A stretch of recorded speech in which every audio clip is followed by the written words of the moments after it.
Bem-vindo ao canal Lutigas. Bora mergulhar no mundo do desporto?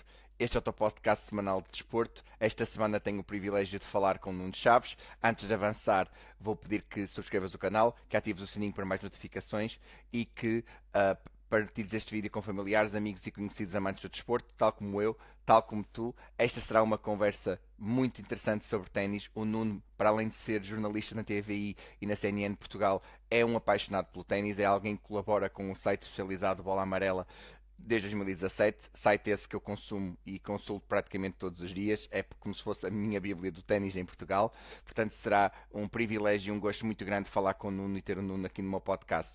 Olá Nuno, como estás? Tudo bem? Muito Olá, obrigado por teres aceito este convite. obrigado eu. Nuno, olha, como eu te disse antes de nós começarmos a gravar, eu sou um grande fã de ténis. Vamos falar muito sobre ténis nesta conversa. Obviamente também vou estar a abordar a situação de tu neste momento de seres pivô na CNN Portugal, que é um trabalho completamente diferente daquilo que fazes no Bola Amarela. Mas falando inicialmente de ténis, onde é que surgiu a tua paixão pelo ténis? Olha, antes de mais, obrigado mais uma vez pelo convite. Surgiu, lembro-me perfeitamente, porque foi uma coisa muito específica. Foi em 2007, eu, na altura tinha 9 anos, e fiquei com uma pneumonia. Isto foi em maio de 2007.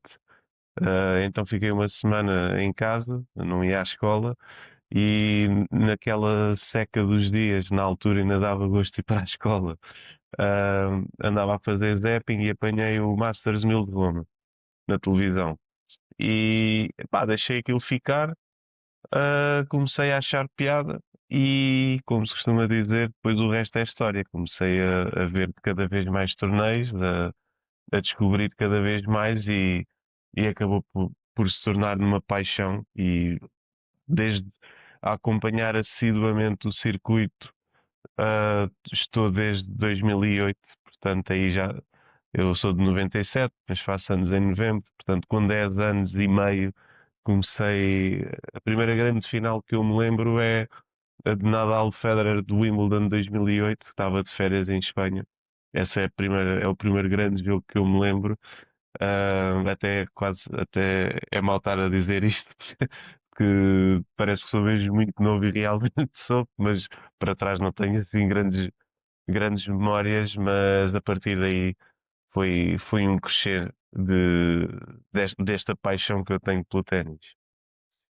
Opa, falaste num jogo que para mim é um dos melhores jogos de sempre. Essa final do Pois, Wimbledon foi um jogo inacreditável, sem com dúvida. muitas mudanças de ascendente. Toda a gente a pensar que o Nadal ia ganhar em 3 sets confortavelmente, e depois o Federer, com aquele seu orgulho de campeão e aquela sua classe única, a Uhum, conseguir dar a volta. E no último set foi um set impossível de descrever. Os jogadores quase já não viam a bola, o jogo acabou já sim, com praticamente nenhuma iluminação. Pronto, foi um jogo épico, foi provavelmente a melhor época da carreira de Nadal. Como eu te disse antes de eu assinar o REC, pá, eu sou um grande fã de Nadal, portanto, para te dar um contexto da minha paixão pelo ténis, eu já conhecia ténis, já gostava de ténis. Eu uhum, lembro-me de ver os Jogos Olímpicos de Atlanta, por exemplo. Lembro-me do meu ok. pai falar no Sampras, de falar na Steffi Graf, na Mónica Seles e tudo mais, mas assim, acompanhar nunca tinha acompanhado, até porque como tu sabes, durante algum tempo nós só tínhamos 4 canais, portanto era mais Pois, difícil. Eu sim, era sou mais de difícil. 87, ou seja, 10 anos mais velho do que tu, e a internet chegou, eu tinha pai 16, portanto Pois, tudo para trás era o que o meu pai dizia ou o que eu pesquisava, o que era acessível. Mas depois foi muito onde a Serena Williams, embora eu gostasse muito das Manas Williams, mas a Serena tinha sempre aquele carisma. Eu sempre gostei de tenistas. É, é até engraçado porque eu que gosto também muito de futebol, eu no ténis aprecio muito mais aquele atleta que tem carisma, que tem personalidade, que exterioriza as é suas emoções. exatamente Eu no como eu. futebol já não gosto tanto. Eu no futebol já não gosto tanto. Estás a ver? Já, Sim. já, É já dou mais. diferente do Já ténis. agora. O ténis É precisas isso. de Sim, personagens que deem ali algo sim, diferente e que fujam ao sim. registro Sim. ah, Bubliques da mais vida, conservador, de Medvedevs, certa forma. Sim, Medvedevs da vida. sim, Não, mas sim. eu por acaso, eu era muito da ética de trabalho de Nadal, mas adorava o carisma de Nadal. Eu acho que o Nadal era aquele tenista que dava tudo em campo. Ele Uhum, lutava em cada ponto como se fosse um ponto que estivesse a jogar num grande slam. E eu acho também isso foi sim. um dos grandes uma das grandes responsabilidades ou um dos grandes fatores para que ele tenha tido tantas lesões. É verdade que ele já tinha lesões crónicas, mas eu acho que se ele tivesse conseguido dosear mais o esforço dele, se ele tivesse começado a adotar um ténis mais ofensivo mais cedo na carreira dele, provavelmente teria evitado determinadas lesões, porque foram muitos grandes slams que ele perdeu, muitos Sim. por lesão. Portanto, pá, isso condiciona muito o número de títulos. E te perguntar só, mesmo voltando à tua infância um pouco, tu jogaste ténis ou eras só espectador? Não, joguei. Nunca fiz competição. Mas ainda houve ali uma altura que surgiu a hipótese, mas depois não seguiu em frente. Mas joguei, pá, joguei 10 anos. Joguei de 2008 a 2018. Depois parei Ok, quando comecei a trabalhar, porque não tinha tempo. ok. Ahm, e houve ali um período, há uns 2, 3 anos, 3 ou 4, já não me lembro. Ainda tentei voltar, mas depois acabei, não, não me justificava estar a, a pagar a mensalidade e quase. Sim, Agora eu jogo, entendo. por acaso voltei recentemente, mas é mais no contexto de amigos. Mas joguei 10 anos. Eu jogava benzinho, tinha uma boa esquerda, É bom. melhor Era isso que esquerda eu te ia do que perguntar. direita, melhor Era isso que eu te esquerda ia do que perguntar. direita. Quais eram as características do teu jogo? Olha, eu apesar de ser, posso dizer que agora já está reformado, eu Uhum, sempre fui Federer, uhum. tinha obviamente muito respeito pelos outros dois, pelo Nadal e pelo Djokovic, mas sempre me identifiquei mais com o jogo do Federer. No entanto, o meu jogo não tinha rigorosamente nada a ver com o do Federer, também é difícil, né? Também Tinha que era, ser era um. exatamente isso que eu ia dizer, uma esquerda ou uma mão, aqueles, aqueles vôleis inacreditáveis à rede, Sim, era um bocado ah, difícil. é assim, eu acho que se tivesse de. Óbvio, não estou sequer a dizer que era algo idêntico, mas do estilo eu acho que era um bocadinho mais do Djokovic. Era assim, uma pessoa mais de fundo do corte, com uma boa esquerda, forte defensivamente, mas que ao mesmo tempo conseguia ali contra-atacar bem. Sim, era, talvez, talvez. Ok. Não, ia-te perguntar por causa, porque, ou seja, podias ter sido um talento que depois não tenha sido aproveitado, podias ter jogado nos escalões e depois também aí Não, teres desenvolvido a tua paixão pelo ténis, era por isso que eu estava a sim, perguntar, porque ainda admiro mais o teu conhecimento vasto de ténis, porque, como eu te disse, é verdade, eu sou um grande consumidor do vosso site, do Bola Amarela, já vamos falar sobre Bola obrigado. Amarela, Sim. e pá, vocês são mesmo uns entendidos na matéria, eu lembro que todas as vezes vocês lançavam um podcast, um episódio do vosso Ah, podcast, sim, eu ouvia com toda a atenção porque iam buscar pormenores que não se sabia e depois vocês vão muito à parte de estatística. Eu não sou muito da estatística, mas no ténis é importante, é um sim, desporto individual e é muito importante ter esses dados também, esses dados estatísticos, até para perceber-se o porquê de haver tanta mudança de ascendente no jogo. Eu costumo pois, dizer que o ténis é o desporto mais imprevisível que eu conheço. Tu podes estar a é. ganhar por 5-0, 40-0 no último set e perderes o jogo. E Isso perdes? é surreal, exatamente. Eu lembro perfeitamente e voltando um pouco ao início da minha paixão pelo ténis, um dos jogos que eu mais me recordo do Nadal é um Nadal em terra batida estar a perder por 5-0 num set, não foi no último set, foi num set e ganhar por 7-5. Já não me Pois, recordo qual foi o jogador contra quem ele jogou, mas eu pensei assim, fogo, isto é incrível. Como é que é é, possível?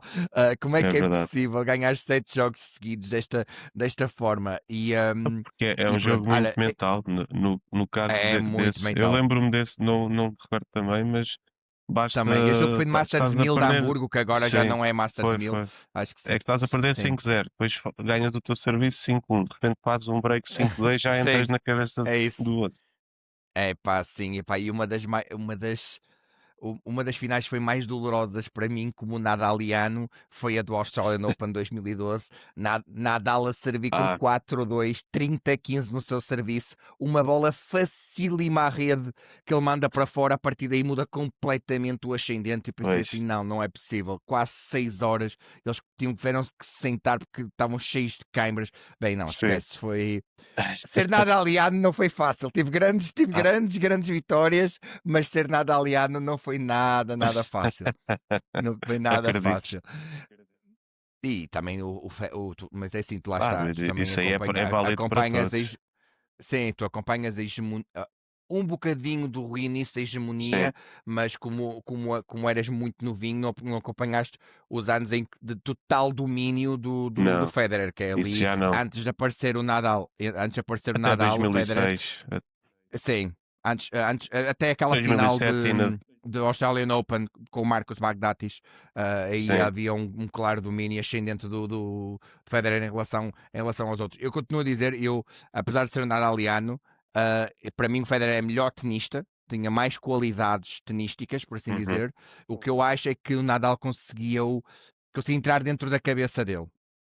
Ou sim, seja, havia ali características de jogo dele, ou seja, aquela bola muito spinada, muito alta sobre a esquerda do Federer era muito incomodativa para o Federer. O Federer não conseguia lidar bem com aquilo, principalmente em terra batida. Mas depois o uhum. Nadal ainda conseguiu melhorar o seu jogo ao ponto de começar a ser competitivo em piso rápido. E nós, antes de começarmos a gravar, era isso que eu te ia perguntar agora: qual foi, para além do Wimbledon 2008, porque esse é claramente um dos melhores jogos de sempre, se tivesses que dizer aquele jogo que te fez apaixonar por ténis, qual é que foi? Epá, é assim, eu não te consigo dizer um jogo em específico, porque foi acontecendo, fui vendo muitos de forma natural, percebes? Ahm, e curiosamente, os jogos que mais me marcaram já foram posteriormente, onde eu já era muito fã. Ah, por isso, é assim, eu olho para trás, ah, aqueles jogos que me marcam, esse que eu já te falei, a final do Wimbledon também do ano seguinte, com o do Federer com o Andy Roddick, ah, em 2009. ah, 16-14 o- no último set. Exatamente. O ano também 2009 em que ele ganha Roland Garros, o Federer, que é a única vez. Aquele Australian Open de 2009, para mim, foi possivelmente o melhor grande slam, se calhar, dos últimos 20 anos. Em termos de qualidade dos encontros, tiveste encontros absolutamente épicos, nomeadamente o Nadal com o Verdasco. Um, Esse aí foi surreal, e depois o Nadal ainda tem forças de ganhar em 5 sets na final É ao sim, Federer, ao Federer, exato, olha, onde toda a tipo, gente achava que que o Federer fisicamente ia era ganhar ele que ia facilmente. arrebentar, Sim, e mesmo, ele não mesmo. arrebentou. Mas, ou Não, ele seja, estava no seu prime, ele estava no seu prime. sim, são encontros específicos que foram depois contribuindo para que eu fosse aumentando a minha paixão. Agora, se me perguntas qual é o jogo o que mais te marcou na vida, aí eu já era muito fã, mas foi o Australian Open de 2017, onde o Federer tinha estado 6 meses lesionado. Toda a gente já dizia que era o final Já de carreira sei o jogo dele. que vais falar, já sei o jogo que vais falar. Oh meu E Deus do céu, já sei. não, mas é que não é só o ganhar, obviamente, ao Nadal na final, torna tudo ainda mais simbólico. Mas todo o percurso dele, ele na terceira ronda ganha ao Berdych, na quarta ronda ganha ao Nishikori, depois nos quartos é assim o mais fácil, que foi com o Michel Zverev, depois nas meias finais ganha ao Wawrinka e na final ganha ao Nadal. E depois foi o início também de um dos melhores anos da carreira dele. Portanto, e- esse torneio para mim foi o que mais me marcou, porque nem eu esperava que fosse possível ele ainda reinventar-se, Sim, ainda sim, para mais quase de uma, 36 anos sim, depois de uma lesão. depois de uma Sim, lesão sim, sim. tão complicada. Portanto, eu, se tivesse de escolher, era esse encontro. Pá, esse 2017, eu lembro-me como se fosse hoje. Eu tinha ido, foi a primeira vez que eu fui à Hungria. A minha mulher é húngara, fui conhecer os meus sogros, foi em janeiro. E eu lembro que nós estávamos no regresso no comboio, estava a ficar sem rede. E quando eu estou com rede, Nadal está a ganhar 3-0 com um break só, Pois, maior, mas está a ganhar 3-0 no último set. Pensei, ok, pois. fogo, Nadal vai ganhar, Nadal vai ganhar, Nadal vai ganhar, meu Deus, Nadal vai ganhar. Mas depois, quando eu vejo 6-3 a favor do Federer, eu não pode ser. Ou seja, estás a perceber? Por isso é que eu demorei muito tempo a reconhecer o talento e a classe e a qualidade e e o ténis sublime do Federer, porque eu sofri muito com o Federer. É verdade que ganhámos mais do que Pois, perdemos, mas eu sofri muito com o Federer porque ele era claramente aquele jogador que conseguia, no seu prime, no seu melhor, conseguia muitas vezes destabilizar o Nadal. Obviamente, depois o Djokovic encontrou um antídoto para, para o Nadal. sim. Mas eu, antes de entrar aí no Nadal, Djokovic, Federer, eu queria te perguntar uma coisa em relação ao ténis feminino. Um, Tu também és fã do ténis feminino ou acompanhas o ténis feminino para fazeres aquele trabalho de narração e comentário na DAZN e na Sport TV? Não, eu sempre acompanhei ténis feminino. ah, não escondo que dava mais primazia ao masculino, ou seja, no sentido de se está a dar um encontro entre top 10 masculinos e um top 10 femininos, escolhia o masculino. No ano, aliás, este ano que eu comecei a fazer comentários e narrações na DAZN, tenho os direitos do circuito feminino, comecei obviamente a dar mais destaque ao feminino e posso dizer que foi, não é que me tenha surpreendido, mas o que me surpreendeu foi, eu acho que neste momento o feminino tem mais, as jogadoras de topo têm, o nível está mais elevado que o masculino. Eu acho que no modo E geral, muito equilibrado. Eu acho que é das fases sim, mais equilibradas do ténis feminino. O top 10 mas ali, é, uh, mas é equilibrado nivelado por cima, que é sem o que dúvida, me surpreendeu. exatamente, sem Enquanto dúvida, que eu sem acho dúvida, que no concordo masculino plenamente. atualmente o nível, o top 10 está muito nivelado por baixo, com exceção daqueles dois. Ah, Daqueles dois m- monstros. m- exato, mas acho que está mais nivelado por baixo. Mas mesmo no passado eu adorava, obviamente as irmãs Williams, a Maria Sharapova, a Ana Ivanovic, depois ainda havia outras que eu gostava, como a Kuznetsova, ahm, Também aqui a é tentar lembrar, muito mesmo, a Justine Henin, muito mesmo. a Sim, Mauresmo, ainda apanhei o final delas. sim, sim. Ah, opá, a Wozniacki que depois também aparece, enfim. Eu acho que há 15 anos, se calhar estávamos no expoente máximo dos dois, com super estrelas brutais. Sim, Falo dos sim, dois do feminino e do masculino. Acho que sim, foi, sim, sim, sim. pelo menos na minha opinião, foi era dor em todos os sentidos. Sim, sem dúvida, Ah, sem e, dúvida. Eu concordo e plenamente. sim, e então, mas sim, agora atualmente vejo mais ténis feminino e acho que realmente deveria ter mais destaque porque tem muita qualidade atualmente. Muita mesmo, E é como, muita mesmo. como tu dizias, tipo, qualquer uma pode ganhar. Obviamente tens as favoritas, mas as outras que estão mais abaixo, se as favoritas têm um dia mau, perdem.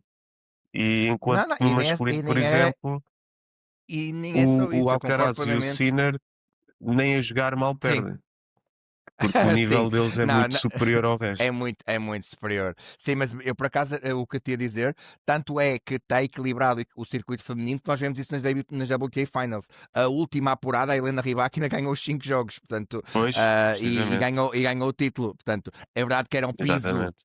perfeito para as suas características, mas fez ali Sim, mas. faz uma exibição descomunal com a Swiatek no segundo jogo da fase de grupos, em que Uhum. ganha tipo 11 jogos nos últimos 12 jogos, 11 dos últimos 12 jogos é contra uma Swiatek, não é nada fácil, portanto é Sim, preciso sim, estar sim. num nível muito, muito elevado. Ainda para mais tinha sido a carrasca dela em Roland Garros e tinha tido várias derrotas consecutivas contra a Swiatek. Depois ela faz uma grande final com a Sabalenka. É verdade que a Sabalenka, eu ia-te falar um pouco na Sabalenka agora para depois entrar no Big Three e no Sinner e no Alcaraz, mas a Sabalenka para mim, pá, eu gosto muito do Oi, jogo da Sabalenka.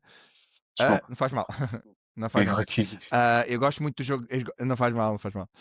Eu gosto muito do jogo da Sabalenka. Só que acho que a Sabalenka, que não parece ser a tenista mais forte mentalmente, mas eu acho que ela sobra quando é favorita. A final dela de Roland Garros este ano é uma. Não sei, não dá para explicar como é que é possível cometer 70 erros não forçados. Tipo, não é que não haja méritos a Coco Golf, que há, estás a ver? Tipo, ela é resiliente, falha menos, Pá, mas aquela final tem que ser ganha para o Sabalenka sim ou sim. Tipo, não há forma dela perder aquele jogo. Não há, percebes? Não, é mesmo ela ter entrado numa espiral de erros não forçados. Tanto é que ela depois foi muito indelicada com a Coco Gauff na conferência de imprensa. Eu posso dizer que a Coco teve sorte porque teve menos 40 erros não forçados. Isso teve, pá, mas a forma como ela falou não foi correto. Porque epá, a Uhum. Coco não tem responsabilidade que ela manda a bola para fora e que falhe e que entre em transe e comece a insultar a equipa técnica. Tipo, a Coco Gauff não tem culpa nenhuma disso, fez o trabalho dela, esteve ali, esteve mais estável mental e emocionalmente. Queria-te perguntar sobre a Sabalenka. O que é que tu achas da Sabalenka? É assim, eu acho que ela demorou muito tempo a estabilizar-se. Acho que ela acusou muita pressão de querer chegar ao topo. Acho que atualmente ela se sente de longe a melhor do mundo e isso aí pode acabar por jogar um pouco contra, porque eu acho que ela é a melhor do mundo, com muito avanço para as outras. No entanto, se vais a ver esta temporada, ela só ganha um grande slam, ou seja, eu acho que ela não está a conseguir aproveitar na plenitude a superioridade que ela tem atualmente em relação às É isso. outras. Ela Ah, quando é favorita, ela literalmente, mentalmente, ela vai por ali abaixo. Pá, ela era favorita na final do Australian Open contra a Madison Keys, perdeu. Na meia final tinha jogado com a sua melhor amiga do circuito, que é a Paula Badosa, faz uma grande exibição, aí conseguiu ultrapassar e colocar os sentimentos de lado, ter uma exibição competente e ganhou muitíssimo bem a Badosa. Depois na final Roland Garros foi aquilo que nós dissemos. Em Wimbledon, é verdade que apanha uma Anisimova em estado de graça, mas também era favorita em relação à Anisimova. E mas era no US Wimbledon, Open, era diferente. sim, exatamente, Ali em era relva, relva exatamente. Sim, sim, é exatamente, sim. diferente. Sim, sim, sim, sim. Eu também acho. Mas Eu, por acaso, diz isto. não, não, ela em relva ainda demora ali um bocadinho, tem tido mais dificuldades.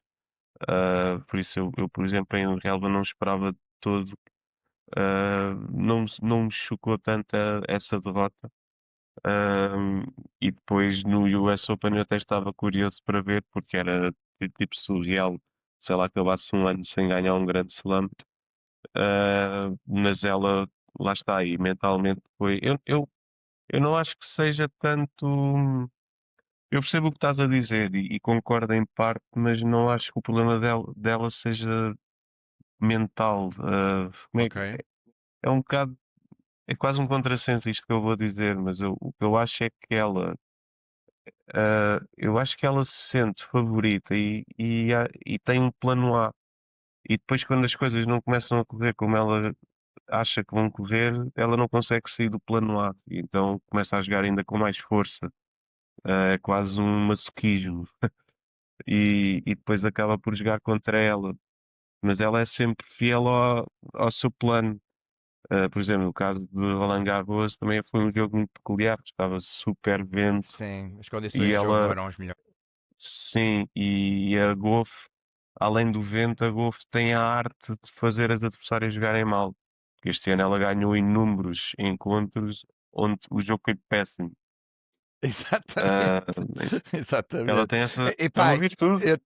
é uma virtude, Tu disseste isso, é engraçado, porque eu lembro-me perfeitamente, porque até estava a comentar isto contigo antes de começarmos a gravar, que a última vez que eu me lembro de tu estás a fazer narração ou comentário, já não me recordo qual, acho que era comentário, na DAZN, foi a meia-final da WTA 1000 de One, ou a meia-final ou a final, foi Goff Pois, Pegula, acho que até foi a final. E acho tu que foi próprio estavas final, a dizer sim. isso, foi no teu comentário a dizeres isso, género a Goff tem a capacidade de fazer as outras jogar mal. É, É um pouco também como a Swiatek também tem a capacidade de fazer as outras jogar mal. Eu de antes, mas imagina, eu é de um antes, estilo diferente, porque a eu sei que é, Swiatek sim. é extremamente ofensiva e Siva, leva as sim, outras ao desespero no sentido de não sim. saberem o que fazer. A Golfe é mais uma bola, mais uma bola, mais uma bola e a outra acaba por falhar. Pois, porque devolve sempre, não é? Devolve sempre, não está à espera e tem que Exatamente. devolver. E não deve ser nada fácil, porque imagina, eu costumo dizer que uma adversária contra uma Coco Golf que esteja em estado de graça tem que ganhar o ponto 15 vezes. porque ela vai devolver tudo, ela vai. Pois. E depois ela tem uma grande capacidade de contra-ataque. Tem aquela esquerda que, na minha opinião, é uma das melhores esquerdas do circuito. A direita, pronto, ela tem que melhorar imenso na direita, Uhum. mas lá está. Eu acho que a Goff gera muito bem o facto de ela dizerem, na minha opinião, ela nunca vai chegar aos títulos da Serena Williams, nem nunca vai chegar perto da Serena Williams, são estilos de jogo completamente diferentes. Acho que ela, mesmo que evolua, nunca vai chegar àquele nível, porque a Serena, na minha opinião, tem o Uhum. melhor serviço de sempre do circuito feminino. Portanto, acho que a Serena também, muito da carreira dela foi muito construída com base nos pontos gratuitos que ela ganhava com o seu serviço, porque era Uhum. incrível, ela tinha um serviço incrível mesmo.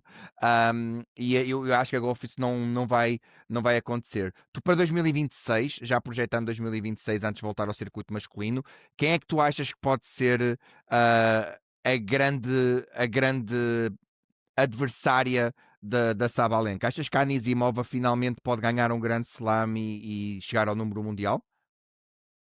É assim, eu acredito que ela possa ganhar um grande slam por aquilo que fez Ok. esta época, que acho que foi realmente um ano de superação para ela.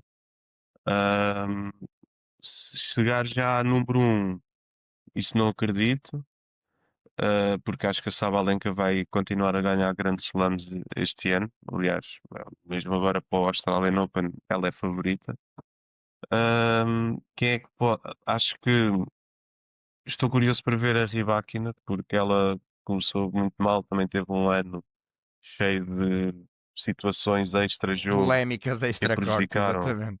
Sim, e curiosamente, quando o treinador volta para poder Volta aos entrar resultados. nos recintos, é quando ela volta aos resultados. Portanto, estou curioso para ver como é que ela vai ser, porque tem capacidade para ganhar mais grandes slams. E depois, obviamente, eu acho que vai ser um bocadinho. A Iga tens sempre de contar, a Coco também tens sempre de contar. Portanto, eu acho que neste momento há ali 5, 6 jogadoras que estão com condições claras de lutar por grandes slams, e isso aí depois obviamente torna a competição muito mais aliciante, porque é imprevisível, e por outro lado obriga a que todas tenham de estar sempre no top, porque senão sabem que vão sair logo. Uhum, eu Mas eu, se concordo. Eu tivesse de tenho. apostar em três para dominar preferencialmente os grandes slams, eu vou no próximo ano, diria a Sabalenka. Acho que a Iga vai voltar a também ganhar um grande slam, e depois ah, escolhi, apesar de tudo, a Rybakina em relação à Anisimova. Eu estou muito curioso com a Zhang Wen, com o regresso dela da lesão, porque acho que Uhum. ela consegue ser competitiva, muito competitiva em piso rápido e em terra batida, ganhou os Jogos Olímpicos. E também estou muito curioso para ver como é que será este ano, pela primeira vez no top 10 da Mirra Andreeva. Acho que a Mirra Andreeva tem mesmo muita qualidade, tem muito talento. Uhum. Aquela relação com a Conchita, é verdade que já teve melhores dias, mas eu acho que a Mira Andreeva, se fizer uma escolha mais criteriosa de calendário, porque ela acabou a época muito cansada, também quer jogar pares com a sua amiga, com a Diana Schneider, acho que ela tem que Pois. começar a perceber que para ser a melhor do mundo ou estar ali no top 5 provavelmente vai ter que abdicar de competir tantas vezes em pares. Mas eu gosto muito Uhum. da Mira Andreeva, acho que a Mira Andreeva tem um jogo pá, para o atual estado do ténis, acho que a Mira Andreeva também é aquela jogadora que também tem a capacidade de fazer jogar mal as outras adversárias e tem poder de fogo. Portanto, eu estou Pois. muito curioso para ver a Mirra Andreeva. Eu sou-te sincero, a Sim, jogadora que eu sem mais dúvida. gosto de ver jogar tem apenas um título na carreira e tem que estar constantemente lesionada, que é a Carolina Mukova. Eu acho que ela é uma lufada de ar fresco no Pois. ténis, só que depois, infelizmente, as lesões, a Fisicamente. parte mental. Mas eu adoro ver a Mukova a Sim, jogar. Eu tem acho o que jogo mais bonito, sem dúvida. ela tem um ténis delicioso, porque não é só bater na bola, é de uma variedade, uma versatilidade. Eu adoro ver a Sim. Mukova a jogar, mas enfim, é o que é. E Lá está, uma marca. esqueci-me de dizer Diz, um diz, nome. Esqueci-me de diz. dizer um nome que eu acho que acredito que possa realmente também ter uma palavra a dizer, que é a Naomi Osaka. Pois, eu também gosto Acho muito que da ela, Osaka. ela desbloqueou, mentalmente desbloqueou-se, Eu também acho e, assim. e joga muito e pá, Sim, estou. peso rápido, a Naomi Osaka Yeah, nunca poderá ser descurada, nunca, nunca. Eu também sou-te sincero, eu gosto muito da Paula Badosa, mas lá está, com as lesões crónicas que ela tem tido, acho sim, difícil ela conseguir sim, isso não manter-se. acredito. Já é um milagre ela continuar a competir e Pois. fazer bons jogos de vez em quando, tendo em conta todos os problemas que ela teve.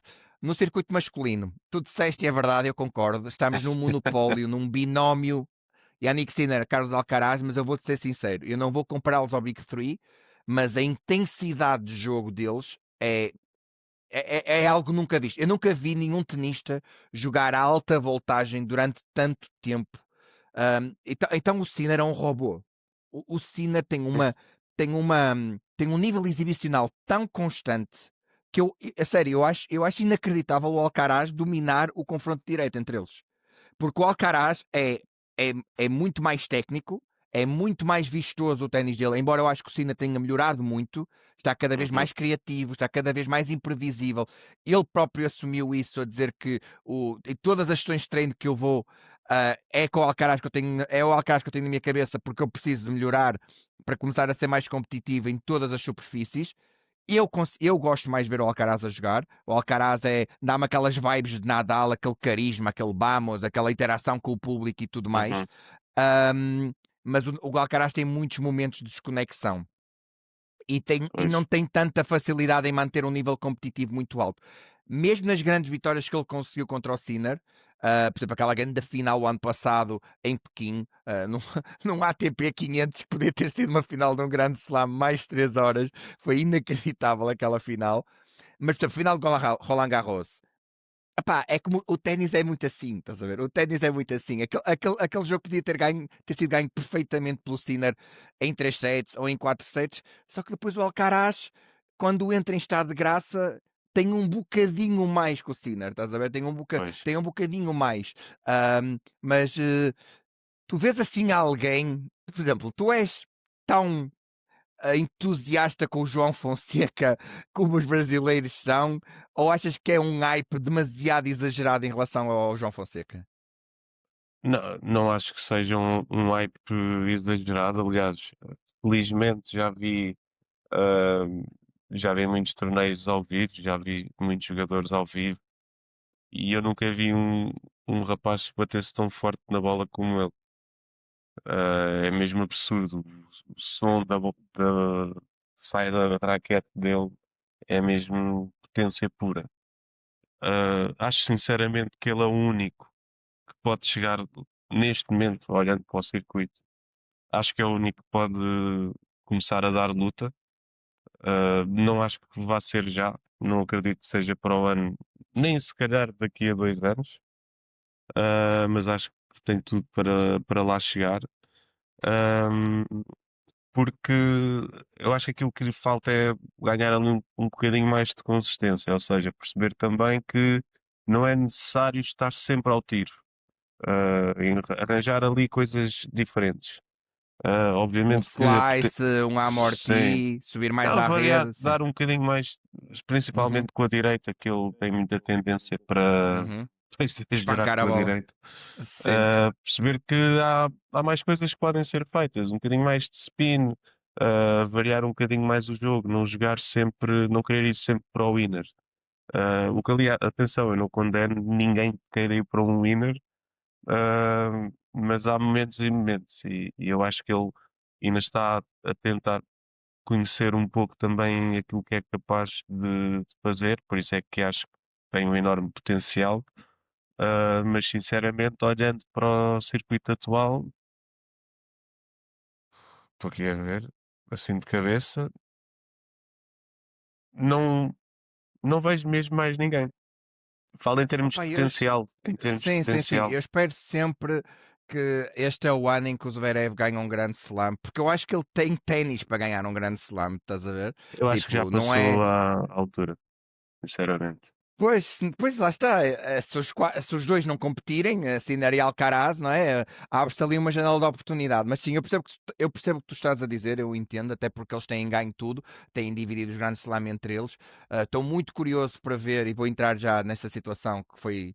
que é a notícia da semana, acho que é a grande bomba do ano desportivo 2025, é a separação de Juan Carlos Ferreiro ou seja, do Alcaraz de Juan Carlos Ferreiro, já vou entrar aí, Sim. mas eu queria te perguntar, honestamente, tu que segues tanto o ténis, conheces tanto o ténis, tu achas que é positivo este binómio Sinner e Alcaraz? Ou lá está, entendes que é uma consequência do nível exibicional e da qualidade deles e que o ténis continua a ser atrativo mesmo sendo apenas Sinner e Alcaraz? É assim, as pessoas comparam muito também com o início da rivalidade do Federer com o Nadal. E de certa forma é verdade, porque eles ali, principalmente entre 2006, começaram a 2005, 2008, por aí. 2005, Sim, sim, sim. sim, começaram ali a monopolizar as coisas até depois o Djokovic também entrar. A diferença é que havia outros jogadores que tinham a capacidade de lhes criar muitas dificuldades. Eles podiam ganhar, mas tinham de suar. Eu aqui não sinto que eles tenham de suar, sinceramente. Aliás, para mim é surreal que o jogador a seguir aos dois que está mais perto de ganhar um grande slam é um jovem de 38 anos que vai fazer 39 anos. E isso para mim diz muito. Atenção, é todo o mérito, não estou de todo a tirar mérito ao Djokovic, que é absurdo o que ele faz com a sua idade atualmente. Eu só acho é que ahm, em condições normais já não seria expectável isso acontecer. E acho que isso acontece devido ao facto do restante não ter pedalado para os que estão lá em cima. Se eu acho que é positivo para a modalidade, é e não é. Porque, por um lado, quando tens. Eu acho que para o fã, para o adepto que não acompanha a fundo a modalidade, eu acho que é positivo, porque eu vejo por amigos meus e colegas meus, quando há uma final de Cena de Alcaraz, todos vêm, todos têm o desejo de ver. E eu acho que isso é positivo porque acaba, obviamente, por trazer gente nova para a modalidade. Para quem se calhar acompanha a fundo a modalidade, eu acho que não é tão positivo, porque, ok, sabemos que aquela final vai ser incrível, e são sempre. No entanto, um torneio começa e eu já sei quem é que vai à final. E isso aí eu acho que não é tão positivo porque torna-se um pouco mais previsível. Agora, isto aqui também tem de ser encarado como uma motivação para a concorrência, que é provar que os outros dois não vão ser sempre eles a ganhar. E cabe agora a quem está do outro lado e quem está constantemente a vê-los ganhar, cabe a essa malta encontrar soluções de se tornarem competitivos. É porque a questão é essa, é que podiam perder, podiam. A questão é que o- há inúmeros encontros, especialmente do Alcaraz, que ele não joga particularmente bem, mas ganha com facilidade. E isso aí, para mim, diz muito. Que obviamente ele é muito bom, mas diz muito Sim, também de quem está do outro lado. da, Eu da acho que classe devia se, média, da classe sim, média do ténis. eu acho que se devia encontrar ali um equilíbrio, porque lá está, sendo também. E atenção, eu adoro esta rivalidade dos dois. Não estou todo a dizer que não gosto de longe de mim. Acho que foi o melhor que aconteceu ao ténis, porque a malta achava que depois do Big Three que ia ser o descalabro. E ainda está lá um membro dos três grandes e já temos uma nova rivalidade brutal. Agora é necessário é o resto conseguir, não digo igualar porque é muito difícil, mas pelo menos chegar ali a um ponto onde eu lembro, por exemplo, tínhamos os três, o Federer, o Nadal e o Djokovic, mas depois havia o Del Potro, havia Murray, o Wawrinka, Tsonga, havia o Berdych, havia o Wawrinka, ou seja, Andy havia Murray. o próprio David Ferrer, havia uma série de jogadores que a maioria das vezes perdiam. Ah, e claro que chegar nos grandes slams ia sempre para os mesmos, mas eles sabiam que se não estivessem aqui, porque podiam perder contra eles. E eu sinto que o Sinner e o Alcaraz Não sentem. há, não há um Andy Murray, não há um Andy Murray para um Sinner e Pois, para um e eu Alcaraz. acho que isso Não aí há. é prejudicial para a modalidade. Eles estão a crescer muito, mas é na base de ser melhor que o outro, um que o outro, e não em relação à concorrência. Opa, eu sou-te sincero, eu acho que também eles estão a beneficiar do facto do Dominic Thiem ter acabado a sua carreira e ter tido muitas lesões. Eu acho que o Thiem tinha intensidade de jogo, não ao nível de Sinner e Alcaraz, mas em determinados pisos podia fazê-los suar no seu prime, porque ele fazia suar o Pois, Nadal em Roland Garros, é isso. não eram finais fáceis de ganhar. E depois eu também acho, pá, eu estou muito curioso para ver se foi só One Hit Wonder, o Vacheiro. Vamos ver o que ele vai fazer no próximo ano. Porque eu vi jogos do Vacheiro em Xangai a um nível muito, muito, muito alto. Portanto, vamos ver se foi só fogo de vista ou não. Veremos qual é que será a sua evolução. Pá, eu gosto De muito do de Checo, quem é que falaste? do Desculpa Mencic, que isto do, falou. do, do Vacheiro, do Monegasco, daquele que ganhou Ok, ah, desculpa, é que estava aqui com cortes e não não faz percebi mal, bem. não faz mal. Pá, estou curioso para ver se foi só Pois, One Hit Wonder ou se vai ser mais consistente. E estou muito curioso com o Sheik, porque acho que ele é muito novo e acho que tem muito potencial, que é o Jakub Mensik. Acho pois. que ele também tem, não sei, lá está, fisicamente não sei se consegue aguentar o ritmo de Sinner e Alcaraz, porque é um ritmo alucinante. A final de Uhum. Roland Garros, aqueles últimos dois sets, é uma coisa absurda. Quando um parecia morto, o outro ressuscita. Quando o outro estava morto, o outro. É inacreditável. É, Mas eu acho que seria positivo para o ténis aparecer mais dois, três nomes, que sim. até para aumentar o nível de competitividade. E agora vou entrar, antes de entrar no ténis nacional, no bola amarela, na da zona, Sport TV e tudo isso. Vamos falar então da grande polémica. O que é que tu achas desta decisão do Alcaraz romper com o Juan Carlos Ferreiro? É assim, obviamente que foi super surpreendente, não é? Ah, e acho que é uma decisão radical e muito arriscada, porque a verdade é que o Alcaraz tem uma forma de ver a vida e a sua profissão muito fora da caixa. Eu aprecio, lá está. Aprecio no sentido de o Alcaraz é possivelmente dos primeiros desportistas, posso estar a dizer um tremendo disparate, mas assim de cabeça, dos primeiros desportistas da história que prova que pode fazer as coisas que muitos jovens fazem, divertir-se, sair à noite, aproveitar a vida e ao mesmo tempo ser o melhor do mundo. Mas isso não é fácil de encaixar. Aliás, aquele documentário que ele lançou À este minha ano, maneira. Sim. ah, é visível o desconforto que o Juan Carlos Ferrer era visível o desconforto que ele tinha, obviamente, e já se percebeu, não foi nada disso o motivo que o fez sair. São coisas mais profundas, questões contratuais, a relação tensa que ele aparentemente tinha com o pai do Alcaraz. Agora, eu acho que para ser, eu penso assim, se fosse para ele sair, que fosse por se dar mal com o Alcaraz. Acho que sair por questões contratuais ou por relações tensas com o pai, acho que é um bocado inglório, uma parceria destas, acabar desta forma.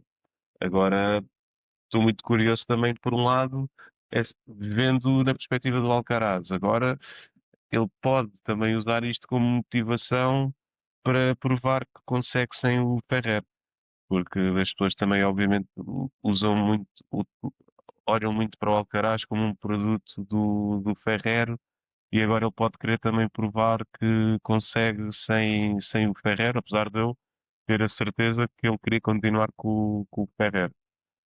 Achei estranho ele ter feito um comunicado onde diz que foi uma decisão conjunta e depois percebeu-se que não, porque o Ferrer, minutos depois, faz também um comunicado onde diz que queria continuar. Isso aí, se calhar, foi um bocado escusado.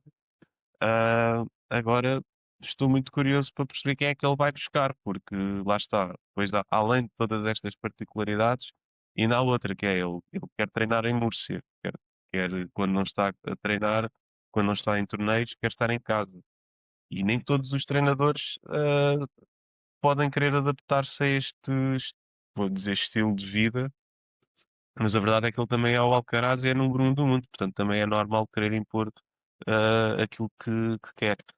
Enfim, estou um bocado Eu curioso estou para. estou muito abananado e curioso ao mesmo tempo. E até tinha de Sim, fazer uma pergunta agora em relação à relação tenista-treinador. Eu acho que é a única profissão ou a única modalidade que eu conheço em que o empregado manda mais que o chefe, não é?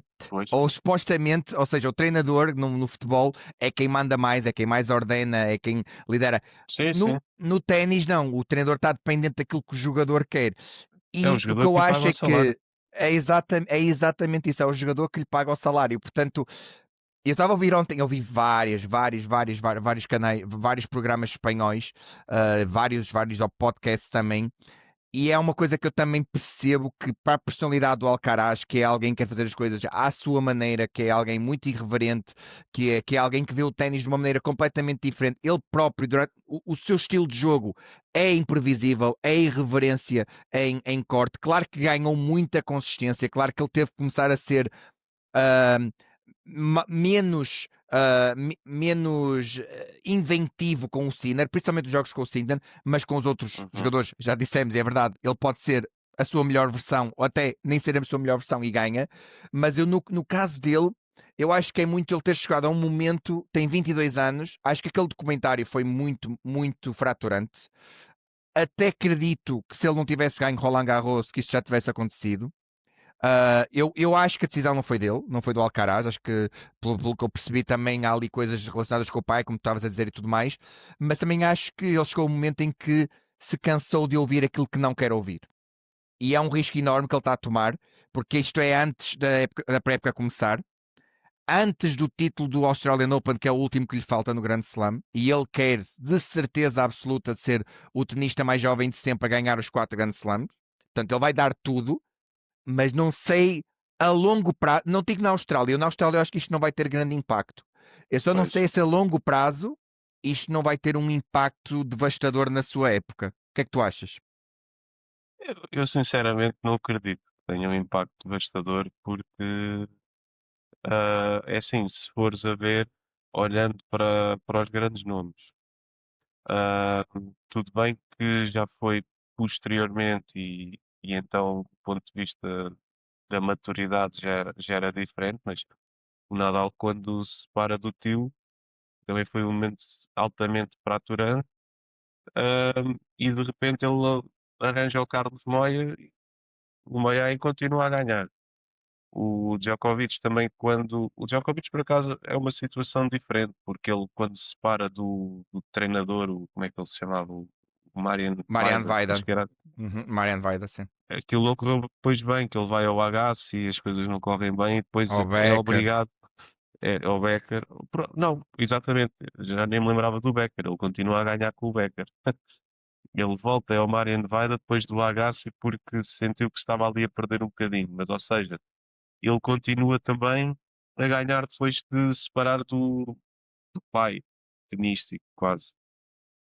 O caso do Federer, ele também, o seu primeiro treinador, o que o leva a ganhar os primeiros grandes slams, depois também deixa de o ter e continua a ganhar. Ou seja, eu acho que estas grandes figuras, eles têm a capacidade de se adaptarem aos novos desafios. Agora, com isto não estou a dizer que o Alcaraz não vá sentir dificuldades sem o Ferrero. Acho que vai, obviamente. E acho que quando, em alturas onde as coisas se calhar estiverem a correr pior, aí é quando se vai sentir mais a falta dele. Mas acho que a médio e longo prazo ele vai acabar por se adaptar e vai continuar a ganhar. Não creio, não acho que ui, perdão. Sabendo que Ferrer vai ser obviamente ali uma, f- vai fazer muita falta, mas não, por outro lado também não acho que vá deixar de ganhar ou estar mais longe de ganhar por perder o Ferrer. Eu só discordo de uma coisa que estavas a falar em relação ao Nadal e ao Djokovic, porque eu acho mesmo que eles são diferentes. A mentalidade competitiva deles, ahm, não é a mesma do Alcaraz. Aliás, o Alcaraz tem 22 anos, nem é por aí, gerações completamente diferentes.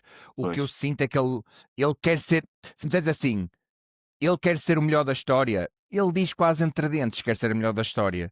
Foi o Ferreiro que disse no comentário que não sabe se vai aguentar porque não sabe se ele tem o que é necessário para ser o melhor da história. Mas e se o miúdo não quiser ser o melhor da história? Ele já ganhou 6 grandes slams com 22 anos.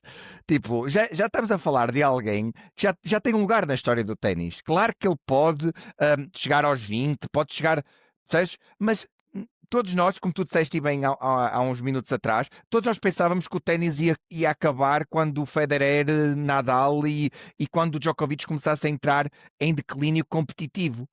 E o declínio competitivo de Djokovic nem é praticamente visível. Ele só perde contra o Sinner ou contra o Alcaraz e consegue ser competitivo contra praticamente todos os outros. Mas isto para te dizer que eu acho que a mentalidade competitiva, aquela sede de competição do Nadal e do Djokovic é muito diferente da do Alcaraz. Aquilo que tu estavas a dizer é verdade, eu concordo. Eu também acho muito importante e acho super interessante que seja alguém disruptivo, que não seja só trabalho, trabalho, trabalho e que também desfrute dos prazeres da vida e que faça as coisas normais de um jovem de 22 anos, mas é preciso ter um talento incomensurável e é preciso trabalhar muito, atenção. Pessoas que dizem, não sei o que, ele vai para aqui, vai para ali, mas não, ele tem que trabalhar muito para ter este nível competitivo e para conseguir degladiar-se com o Yannick Sinner, porque senão é impossível. Porque senão é sim. impossível.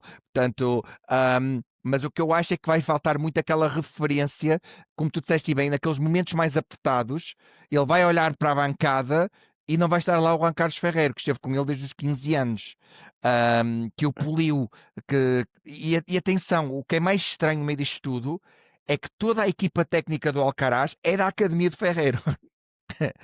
O Pois, treinador que vai estar com ele na Austrália é o diretor técnico da Academia de Ferreiro. Portanto, ou seja, é tudo muito, não sei. Que treinador é que tu vias para ele? é isso. Sinceramente não sei. Não, não te consigo mesmo dizer um nome porque é completamente. Acho que terá de ser, obviamente, assim um nome grande, mas sinceramente não. Olha, se tivesse de dar um nome, achava piada o tio do Nadal, só por ser espanhol, O e Tony com o Alcaraz? Ui, isso ia achava ser piada. bombástico. Ia ser bombástico. Se não, também tinha piada, porque eu acho que ele vai querer acho que vai querer um espanhol. Tinha de certa forma piada o Carlos Maia a voltar ao ativo. Acho que poderia ser ali também um nome, na tendência, com o perfil mais ou menos, parece também uma pessoa serena, que sabe ouvir e ao mesmo tempo tem muito conhecimento. Ahm, Acho que poderia ser um nome interessante. Falam para E tem experiência de 2027 que o lidar com Ferreira. os melhores. É isso. Falam para 2027 que o Ferreira vai ser o treinador do Sinner. Isso é que seria um plot twist inacreditável. Porque, Falam do quê? porque lá Desculpa? está. Que o Sinner vai ser treinado pelo Juan Carlos Ferreira em 2027. Vamos Esse ver, seria um vamos plot, ver. esse seria um plot twist. Em relação ao teu trabalho de narração na Sport TV agora na DAZN, como é que surgiu essa oportunidade? É assim, eu na Sport TV eu só lá estive uns meses e estive só a fazer Ok. narrações de ténis. Foi uma oportunidade que surgiu, porque eu onde trabalho, o meu trabalho é na TVI e na CNN, que abriu depois, e comecei na TVI em 2000, desculpa, comecei na TVI em 2018, na altura para estagiar, e depois fiquei.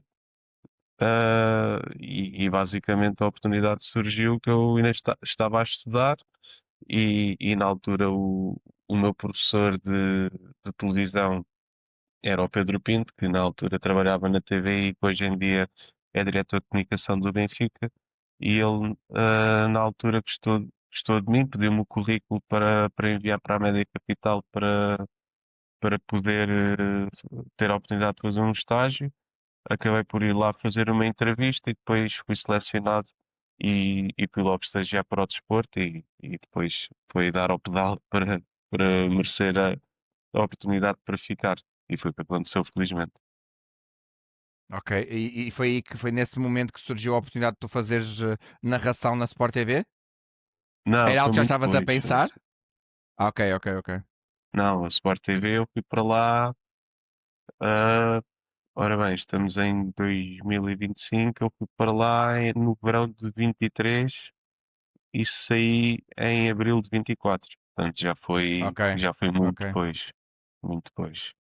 Como é que foi essa experiência? Foi muito bom, porque era um sonho que eu tinha. Eu na TVI, nós temos os direitos do Estoril Open, portanto, a primeira experiência que tive a narrar ténis foi no Estoril Open de 2021, foi o ano da pandemia, ah, onde foi à porta fechada. E foi uma experiência espetacular, adorei mesmo. Foi o realizar de um sonho. E depois, quando pude fazer de forma mais consistente na Sport TV, foi também o concretizar de um sonho. E agora, este ano, ter podido dar seguimento às narrações na DAZN foi muito importante para mim, porque era algo que eu gostava muito e, e estou a adorar. Não sei se foi em off ou já na conversa que eu disse foi já em on. Uh, Surpreendeu-me mesmo muito o nível do circuito feminino e eu já sabia que ia gostar, não sabia que ia gostar tanto de fazer e obviamente que isso me deixa muito contente. Claro. Como é que tu te preparas para as narrações? Fazes muita pesquisa sobre as jogadoras, sobre o momento das jogadoras, sobre os últimos resultados? Como é que é esse Sim, o trabalho de preparação?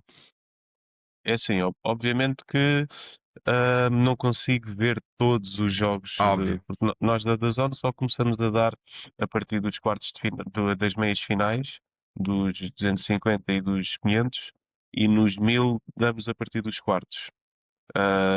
Eu, obviamente, não consigo ver todos os jogos, que é impossível, tenho o meu trabalho, mas tento sempre ver os highlights. Olho, obviamente, para as estatísticas, o site do WTA também acontece o mesmo com o site do ATP, mas disponibiliza uma série de estatísticas que são muito úteis mesmo. Ahm, e depois, pronto, é perceber um bocadinho também as condições de jogo, como é que está a velocidade, tentar perceber a velocidade do corpo, porque pode beneficiar mais uma jogadora do que a outra jogadora. É um bocadinho por aí, mas acima de tudo, ah, sempre que eu não consigo ver os jogos em direto, ah, vejo obrigatoriamente os highlights, porque claro que os highlights só dão o melhor, mas dá para perceber, já, até porque uma pessoa também já tem alguma experiência na modalidade, dá para perceber como é que uma jogadora está a abordar o torneio. E depois, a partir daí, também com o decorrer do encontro que estás a fazer em direto, focas-te muito também na tática e naquilo que está a acontecer. Sim, sim, sim, sim, sim, concordo plenamente. Sim, por acaso é uma das coisas que eu sinto em todos os canais portugueses que falam de ténis, é que há um grande conhecimento e há um grande estudo, quer do Pedro Coelho, quer do Hugo, quer do Zé Morgado, quer o teu, quer o do Grácio, tipo, nota-se perfeitamente que há um estudo. Claro que há determinadas características em cada narrador e em cada comentador, vão mais à parte estatística, vão mais Sim, ao historial de confrontos e não sei o quê, mas acho muito interessante que haja essa simbiose e essa variedade de estilos de comentário e de estilos de narração, porque é super positivo para o ténis, portanto acho que estás a fazer um grande trabalho, eu gosto muito de ouvir na DAZN, sempre que eu obrigado. posso, também vejo jogos do circuito feminino, porque eu, apesar de gostar muito do circuito masculino, também gosto muito do circuito feminino, eu adoro ténis, portanto eu gosto de ténis, até comecei a gostar mais de pares agora, depois de determinados jogos Hum, comecei a ver, de, pá, até acompanhar a carreira do Cabral, não é? Porque sim, temos que elogiar toda a ascensão que o Cabral tem tido, o melhor ranqueado de sempre no circuito ATP. Portanto, estamos a falar de alguém que tem que ser reconhecido e tem que ser enaltecido, porque sem dúvida. está muito consistente e acredito que este ano possa perfeitamente, para além de jogar as ATP Finals, acho que ele pode perfeitamente por primeira vez chegar a uma meia-final ou quem sabe uma final de um Grand Slam, veremos. Se não teremos o nosso Sim, primeiro tem campeão de todo. Grand Slam, pode acontecer. Era bom, era muito Vamos bom. ver, era ótimo, era fantástico. Era isso que eu te ia perguntar agora, antes de entrar no ténis nacional, só mais uma pergunta. Tu gostas mais de narrar ou escrever sobre ténis? Epá, é difícil. O escrever digamos, o meu escape. Yeah, também Ah, o meu, eu percebo-te. por isso, apesar de gostar muito de narrar, acho que vou escolher escrever. Também gosto muito de escrever. Em relação ao ténis E, nacional, e o escrever não corro o risco de ficar 5 ou 6 horas numa cabine. sim, é verdade, também é verdade, também é verdade. Sim. Em relação ao ténis nacional, como é que tu o vês atualmente? Olha, eu vejo com alguma expectativa, porque obviamente já falaste aí do Cabral, que neste momento está completamente consolidado ao mais alto nível no circuito de pares. O Nuno Borges, que também está um jogador consolidado no top 50. Estou curioso para ver o início da época dele, porque ele, aliás, nos singulares, os portugueses acabaram mais abaixo, já muito desgastados do ano. Ah, mas o Nuno Borges tem toda a capacidade para estar ali sólido no top 50. Acredito até, pelo menos eu achei mesmo que ele este ano ia conseguir ser top 30. Achei mesmo que ia conseguir. Estava ali, ele no início do ano estava a jogar imenso. Foi pena agora esta fase final, mas notava-se que já estava com algum desgaste. E depois temos, obviamente, jovens que deixam água na boca, não é? No caso do Jaime Faria, o início do ano dele também é surreal e este ano ainda tenho mais pena porque se ele não se tem lesionado em fevereiro, depois dos torneios na América do Sul, ninguém vai saber até onde é que ele ia chegar, porque a sensação que ficou é que ele depois de voltar de lesão nunca mais conseguiu atingir o nível que estava no início do ano. Ah, portanto também estou curioso para ver como é que ele agora já fresquinho, descansar acima de tudo mentalmente, porque foi um ano diferente para ele. Ah, Estou curioso também para ver se vai conseguir voltar ao top 100 e acredito que sim. Depois temos obviamente também o Henrique Rocha, que é um jogador entusiasmante, super entusiasmante, que tem faltado também alguma consistência em alguns momentos-chave, mas também tem mais do que talento e também é muito novo, e vai seguramente também entrar no top 100. Portanto, nós corremos aqui o risco, no bom sentido, de em breve termos 3 jogadores portugueses no top 100 mundial. E isso seria, obviamente, espetacular para o ténis português. E eu acredito genuinamente que isso vai acontecer. Espero que aconteça já para o ano. Fica, pode ficar a minha resolução para 2026 no que diz respeito ao ténis. Boa. Não, agora também temos o diretor de comunicação para os jogadores da ATP no João Souza, um grande preciso e um grande motivo de orgulho para nós. Seria incrível que Sim, ele estando na direção tínhamos os melhores resultados de sempre do ténis nacional. Epá, eu sou-te muito sincero, eu acho que o Borges tem capacidade para ser top 20, é a minha opinião, posso estar a exagerar, porque eu já vi o Borges jogar muitíssimo bem contra os melhores tenistas do mundo. O Borges faz um jogaço contra o Fritz este ano. Já não me lembro sim. qual foi o torneio, mas faz Foi um grande jogo. em. Sim, foi. Eu lembro-me Foi desse. Foi em recentemente. Xangai, Foi será? recentemente. Não, Penso que sim, já não me recordo.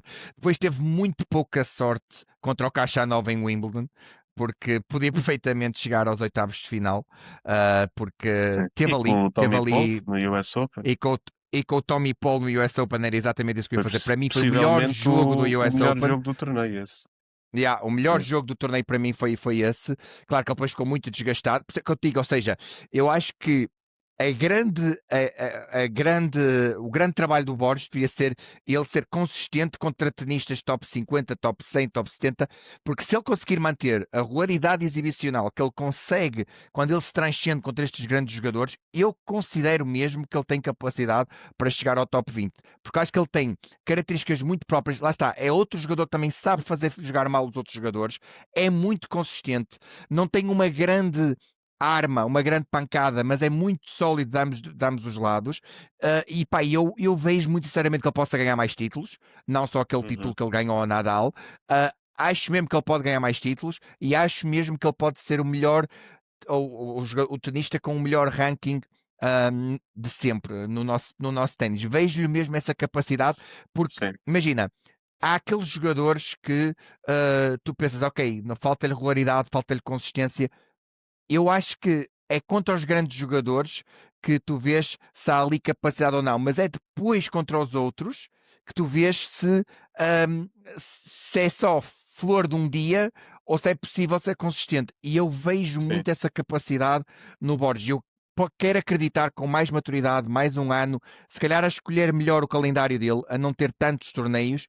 ahm, Talvez possamos ter o Borges no top 30, acredito plenamente, e no top 20, quem sabe. Eu Esperemos que sim. vejo ele com muita capacidade, porque pá, eu vejo jogadores no top 20 que não vi a jogar tão bem como o Borges jogou em determinados jogos este ano. Só que lá está, é uma questão de regularidade. Sim. E eu, antes de entrar no Bola Amarela, que eu sei que é o projeto que mais se diz e o teu projeto de coração, queria-te perguntar: tu achas que vamos voltar a ver uma tenista nacional, uma tenista feminina, a conseguir resultados como já tivemos, por exemplo, da Michelle Archer de Brito, ou achas que isso está muito longe de acontecer? É assim, obviamente, olhando para o panorama feminino, a situação é um bocado mais difícil. Vamos ver a questão das manajores, que estão ali perto, mas depois ainda não conseguiram dar o outro salto. Agora vemos também a Angelina, que é muito jovem, que tem muito talento, ah, e, e vamos também perceber o que é que vai sair dali. Eu acho que o cenário está um bocado mais ah, positivo agora, ou pelo menos dá mais esperança agora do que há 5 anos, por exemplo.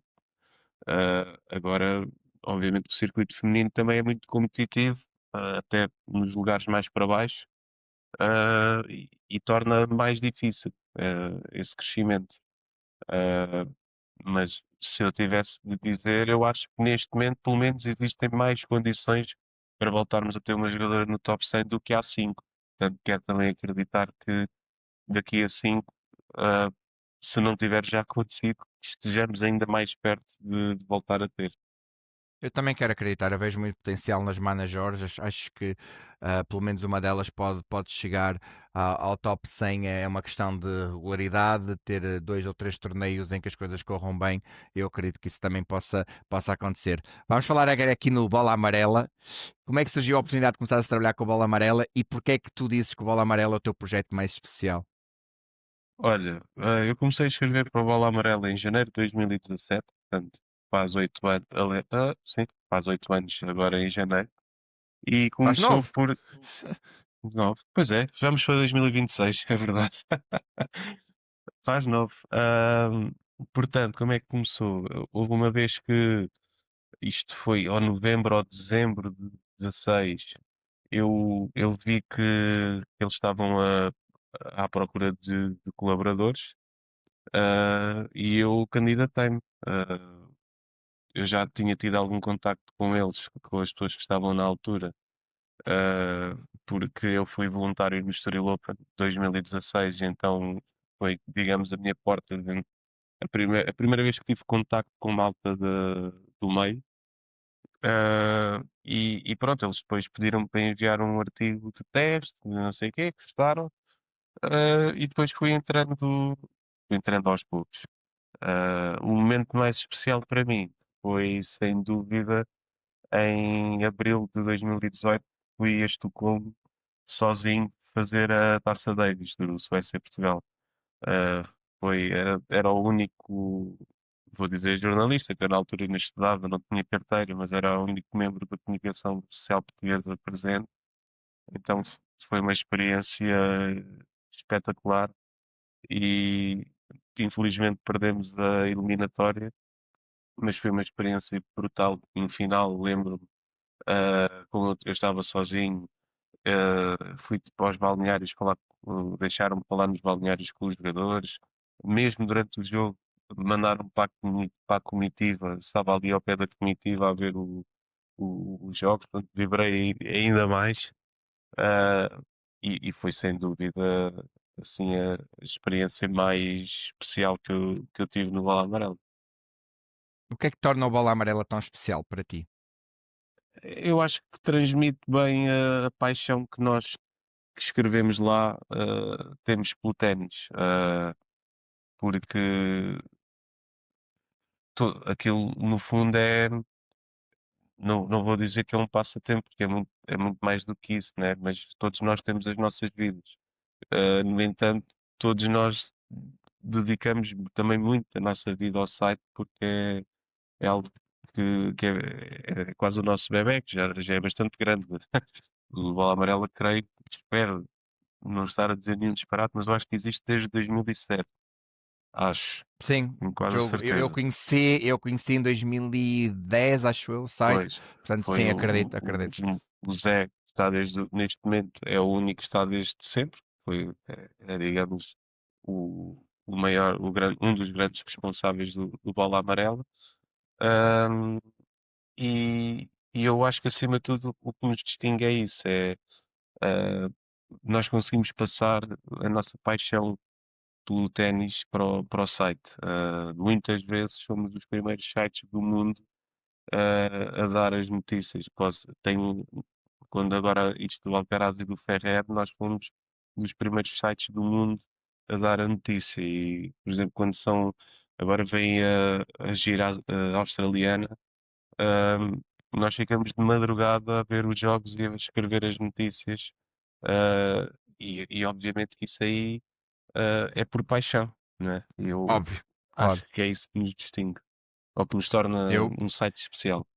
Sem dúvida, e depois, para além disso, eu sinto isso como adepto do ténis, como grande amante do ténis, sinto isso. E depois acho que uma coisa que eu adoro e sempre adorei é que vocês escrevem muito bem.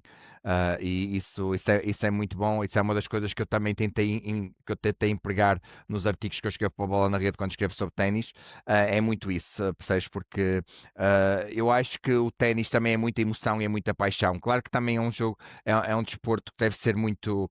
Devemos ser muito pragmáticos e a parte estatística é muito importante, mas a emoção tem que estar presente, porque um jogo de ténis traz uma emoção única. Portanto, eu gosto mesmo muito do projeto Bola Amarela e fico mesmo contente que vocês tenham crescido. Fiquei ainda mais contente quando vi que vocês começaram esta parceria com o Brasil, porque acho que Sim. também dá ali uma nuance diferente ao site. Mesmo a própria escrita é completamente diferente, os jogadores que são destacados também é completamente diferente. Começámos a conhecer outros jogadores que se calhar não acompanhámos tanto, nomeadamente aquela miúda de 15 anos, na Silva, ou algo assim do género. Ela foi quem ganhou um jogo no torneio WTA e foi muito destacada. E você falou muito do ténis brasileiro que também, ah, neste momento, com o fenómeno Fonseca, também é super interessante. Achei mesmo muito interessante essa vossa parceria com o Brasil, e acredito que vocês têm muito por onde crescer. Muitas vezes vejo tweets do Zé Morgado em páginas de referência do ténis como sendo a fonte, portanto, eu acho isso muito, muito, muito positivo. E eu tenho a certeza que vocês têm muito por onde crescer, sem dúvida alguma. Qual é a tua opinião sobre a possibilidade de agora poderes ter coaching, a possibilidade, ou seja, o número elevado de jogos, a carga elevada de jogos no calendário tenístico e a questão das exibições? Se achas que há demasiadas exibições? E se isso é positivo?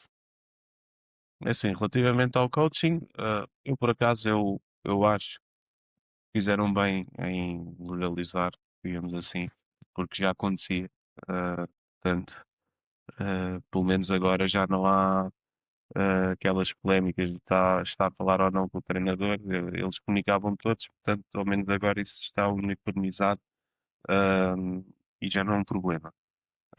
Relativamente ao calendário, obviamente que é altamente excessivo, é uma brutalidade para a maioria dos jogadores, por isso é que depois vemos no final do ano muitos completamente exaustos, ah, não só fisicamente, mas também mentalmente. Vimos agora o maior exemplo disso foi o Nuno, que teve uma lesão gravíssima, que aquilo foi, e ele é um super atleta, e obviamente que isso aconteceu devido ao desgaste que ele já trazia de anos e anos. Porque é que depois as pré-épocas são muito curtas e eles praticamente não recuperam nada. E a outra era as exibições. Sim, o que é que tu pensas sobre as exibições? Achas que há demasiadas? São as suficientes? É assim, eu acho que há gente que critica quando os jogadores vão porque chamam-nos quase de incoerentes porque criticam o calendário e depois vão jogar exibições. Uma exibição não tem nada a ver com um torneio, não é? Aliás, eu vi Óbvio. umas declarações do Alcaraz recentemente que ele diz: eu para uma exibição preparo-me para um jogo e nem sequer ao desgaste mental de um torneio. Portanto, obviamente que isto também é um espetáculo televisivo, é uma indústria que gera, há muito dinheiro a circular e naturalmente também querem ter grandes jogadores em exibições. Portanto, eu sinceramente nesse aspecto desvalorizo um bocado as críticas e acho que é natural. Acho que é natural haver, porque faz parte também, é uma forma de promover e tentar dar um crescimento à modalidade. Sim, eu concordo plenamente. Antes de avançarmos para o ping-pong final, vou fazer algumas perguntas em relação ao teu trabalho de pivô na CNN. Qual é que tu pensas que são os maiores segredos ou o grande segredo para ser um bom pivô? Isso é um bocado difícil, é um bocado difícil de responder, até porque eu, eu costumo pivotar, mas ah, acima de tudo sou jornalista, não é? Isso aí é o que mais importa. Agora, relativamente à questão do pivotar, eu acho que é um pouco de tudo. Tens de ter conhecimento, ao mesmo tempo também ter a calma e aquilo, ter ali a câmara à frente pode ser um pouco intimidante, e é algo que também só vai surgindo mais com a experiência. Ahm, e depois também ter um bocado, saber ler os momentos. Pronto, no meu caso é desporto, há muitos, acima de tudo são programas, portanto sou quase um moderador e eu pelo menos no meu caso eu tento ser o mais, tentar também ali um lado mais humano e não ser tanto um robô, porque obviamente uma pessoa tem de manter a postura e o profissionalismo, mas acho que às vezes há momentos em que dá para rir um pouco, não é por uma pessoa rir que vai deixar de ser profissional, quando obviamente o momento o indica, né? Não é depois de um jogo que uma pessoa vai estar a fazer uma pergunta e a rir-se. É quando a conversa proporciona isso, porque acho que leva também a que as pessoas em casa se identifiquem um pouco mais com o que está ali a acontecer. Uhum. Concordo plenamente e eu também sinto isso quando te vejo a trabalhar. Sinto que tu trazes isso, trazes esse lado mais leve. Nem digo brincalhão, porque isso pode ser entendido de uma forma negativa, de sentido pejorativo. Tudo agora é maximizado, portanto, não vou dizer brincalhão, mas acho que estás um lado mais leve e acho que faz todo sentido, tendo em conta os assuntos que tu abordas no teu trabalho. Portanto, acho que faz todo sentido. Ah, qual é o teu objetivo a médio e longo prazo na CNN? O que é que tu pretendes alcançar? Olha, obviamente gostava muito de fazer uma grande competição, um Mundial ou um Campeonato da Europa, ou os dois. Esses, digamos, e gostava disso em respeito à TV e à CNN. Em relação à bola amarela, gostava de poder voltar a ir a um grande slam. Já fui ao US Open e a Roland Garros. Nesse caso fui como espectador. Já fui em trabalho a Madrid, fui este ano ao ATP 1000, aliás, ao ATP ou da WTA, e fiz em 2019 as Davis Cup Finals, também em Madrid. Gostava agora de poder ir em trabalho num grande slam. Vamos avançar para o ping-pong final, perguntas de resposta rápida. Vamos então a isto. Alcaraz ou Sinner? Alcaraz, Sabalenka ou Swiatek? Sabalenka. Federer, Nadal ou Djokovic? Federer. Serena Williams ou Steffi Graf? Serena Williams. Um grande slam favorito? US Open. Um jogo que nunca esquecerás? Final do Australian Open 2017. Emoção ou rigor na narração? Emoção. Pontos rápidos ou pontos construídos? Pontos mais longos. Ataque ou defesa? Ataque. Relva, terra batida ou piso duro? Piso rápido. Piso rápido. Narrar uma final de um grande slam ou entrevistar o teu tenista preferido? Narrar uma final de um grande slam ou entrevistar o teu tenista preferido? Entrevistar o meu tenista preferido. Um jogador que adoravas entrevistar? Vou dizer um ex-jogador, o Federer. Ok. Um jogador que te surpreendeu pela negativa? Estou aqui a pensar mais no Estoril Open dos que cá vieram. Alguém assim com aquelas manias, com tiques de vedetismo, essas coisas. Olha, não me estou mesmo a lembrar de nenhum, portanto, Ok. não. Ok. Perfeito, ainda bem. Um talento Sim. jovem que ainda vai dar muito que falar. Vou dizer o Fonseca por ser muito jovem. Já Fonseca, ok. Um sonho profissional por realizar. Cobrir um grande slam. Quem é o Nuno fora dos ecrãs? Olha, uma pessoa divertida que gosta de ajudar o amigo e que gosta muito de desporto. Para além do ténis, qual é o teu desporto preferido? Futebol. O que é o ténis para ti? Olha, representa um regresso a todo o passado. Há um jovem que chegou a sonhar ser jogador profissional e que vê ali quase um modo de vida. Ok, perfeito. E para terminar, a pergunta mais especial: o que é o bola amarela para ti? O que é que desculpa, é que O isto que é a que minha é, net. o que é o bola amarela para ti?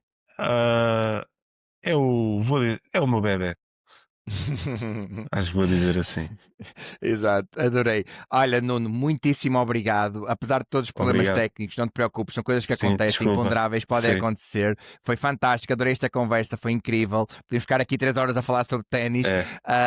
Portanto, olha, agradeço imenso mais uma vez teres aceito Muito este obrigado. convite vamos falar mais vezes, certamente, e um Sim. dia conhecemos-nos pessoalmente e ter uma tertúlia de ténis. Exatamente. Foi mesmo um gosto Obrigado ter-te aqui. Desculpa os meus problemas técnicos. Não te preocupes, desejo-te as maiores felicidades. Vou continuar a acompanhar o teu trabalho na CNN e no Bola Amarela e na DAZN e em tudo o que tu possas participar. Muito obrigado por ter estado desse lado. Se gostaste deste vídeo, se és um grande fã de ténis, recapitula o episódio todo, porque foi um episódio em que falámos muitíssimo sobre ténis, sobre tudo e mais alguma coisa, circuito masculino, circuito feminino, as referências do Nuno, e foi um gosto e um privilégio ter o Nuno aqui no meu podcast. A ti, espero-te desse lado no próximo episódio e volto para a semana com promessa de mais desporto. Muito obrigado.